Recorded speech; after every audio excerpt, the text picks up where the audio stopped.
এই ঘটনাটা বলতে আমার গায়ের লোম দাঁড়িয়ে যাচ্ছে। এই ঘটনাটা আমার এক বন্ধু আমাকে বলেছিল। সে বন্ধুর নাম যাই হোক, হতে পারে সে আমি। মেন ঘটনাটা শোনো। তো একদিন ওই ছেলেটা ওদের পাড়ায় একটা মন্দির আছে, মন্দিরের সামনে ক্রিকেট খেলতে গেছে। তো ক্রিকেট খেলতে খেলতে ওর বল না, আমার সত্যি রোম দাঁড়িয়ে যাচ্ছে।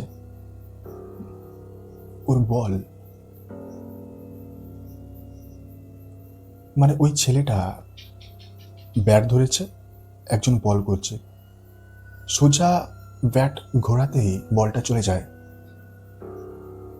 মন্দিরের ভেতর যে ঠাকুর আছে, মা মনসা, মা মনসা দেবীর গায়ে লেগে যায়। তো তখন সবাই হেসে হেসেই বলছে, বল লেগেছে তো দেখবি রাতে কি হয়। ওই ছেলেটা যখন নার্সারি স্কুলে পড়তো, ওর এক বন্ধু ওকে একটা কথা বলেছিল। ওর বন্ধুর নাম শম্ভু। ও বলেছিল ওদের গ্রামে একটা কালী ঠাকুরের মন্দির আছে। কালী ঠাকুর খুবই জাগ্রত ওখানে। আর ওই নার্সারি স্কুলের হেডমাস্টার কালী ঠাকুরের নামে নাকি কিছু উল্টোপাল্টা বলেছিল। রাতে কালী ঠাকুর গলা ধরে টিপে রেখেছিল। ওই কথাটা যে ক্রিকেট খেলছিল, বল মনসা দেবীর গায়ে লেগে গেছিল, ওর মনে ছিল। কিছু কিছু কথা থাকে না যে ভোলা যায় না। এইবার ওই ছেলেটা তখন 12-এ পড়ে, রাতে একা নিজের রুমে ঘুমিয়ে আছে। ওই সময় যদিও শরীর দুর্বল ছিল, মাথায় ডিপ্রেশন ছিল। ওর দুটো কথা মনে পড়ছে।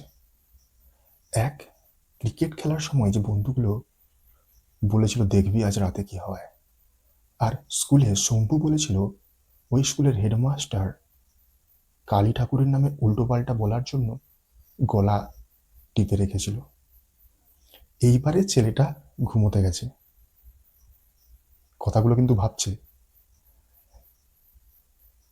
ঘুমানোর কিছুক্ষণ পর, তখন রাত 1টা হবে, ও বুঝতে পারছে গলা ধরে কেউ চাপছে।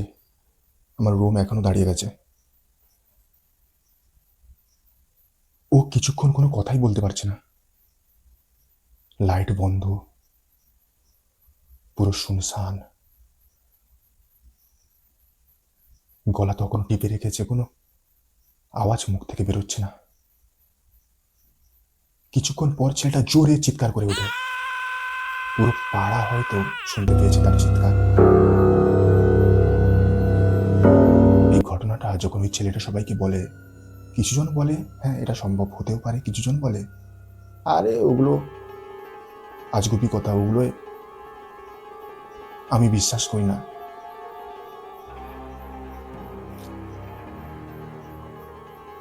আবার ওই ছেলেটারও মনে হয় ওই সময় ডিপ্রেশনে ছিল, ওই সময় শরীর অসুস্থ, দুর্বল ছিল, ওই জন্য হয়তো এইগুলো মনে হচ্ছে।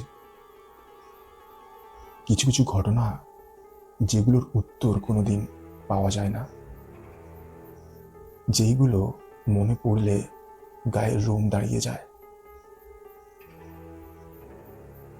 তো তোমাদেরও কারোর সাথে যদি এইরকম ঘটনা ঘটে, প্লিজ আমাকে জানিও।